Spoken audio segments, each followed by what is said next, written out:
ಗಂಡನ ಮೇಲೆ ನಂಬಿಕೆ ಇಡ್ರಿ, ಗಂಡಾದವ್ರ ಹೆಂಡತಿ ಮೇಲೆ ನಂಬಿಕೆ ಇಡ್ರಿ, ಸಂಸಾರ ಬಹಳ ಎತ್ತರ ಸ್ಥಾನಕ್ಕೆ ಹೋಗ್ಲಿಕ್ಕೆ ಸಾಧ್ಯದ.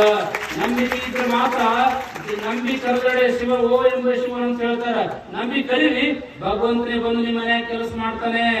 ಇದು ಸತ್ಯವಾಗಿರುವಂತ ಮಾತ. ನೀವು ನಂಬಿ ಕರೆದಿರಿ, ಅಕ್ಕವ್ರು ಅಲ್ಲಿಂದ ಬಂದಾರ, ಅವ್ರಿಗೆ ಇದು ಮತಕ್ಷೇತ್ರ ಸಂಬಂಧ ಇಲ್ಲ. ಆದ್ರೂ ಯಾಕೆ ಬಂದಾರ ಅಂದ್ರೆ ನಮ್ಮ ತಾಯಿನ ರುಡಿ ತುಂಬುವಂತ ಕಾರ್ಯಕ್ರಮ ಇದ್ರ ಅವ್ರು ಯಾವತ್ತೂ ಕೂಡ ಎಲ್ಲೇ ಕರೆದ್ರು ಕೂಡ ಬಿಡಲಾರಂತ ವ್ಯಕ್ತಿ ಯಾರಾದಿದ್ರ ನಮ್ಮ ಅಕ್ಕವರಾಗಿರುವಂತ ಜಯಶ್ರೀ ಅಕ್ಕವರು. ಯಾವುದೇ ಕಾರ್ಯಕ್ರಮ ಇದ್ರು ಕೂಡ ಅವರು ಪ್ರತಿಯೊಂದು ರಾತ್ರಿ ಇದ್ರು ಕೂಡ ಕಾರ್ಯಕ್ರಮ ಮುಗಿಸಿ ಅಲ್ಲಿ ಪ್ರಸಾದ ತೆಗೆದುಕೊಂಡು ಹೋಗ್ತಾರ. ಎಂತ ವಿಚಾರಗಳನ್ನ ಅವ್ರ ಬೆಳಕ ಯಾವತ್ತೂ ಕೂಡ ಅದಾವ. ಅದ್ರ ಸಲುವಾಗಿ ನೀವು ಮಾಡಿರುವಂತಹ ಕಾರ್ಯ ಸ್ವಾಮಿ ಕಾರ್ಯ ನಮ್ಗೆಲ್ಲ ಬಹಳ ಸಂತೋಷ ಆಗ್ಯದ. ನೀವು ಮಾಡಿರುವಂತ ಭಕ್ತಿ ಬಹಳ ಸಂತೋಷ ಆಗ್ಯದ.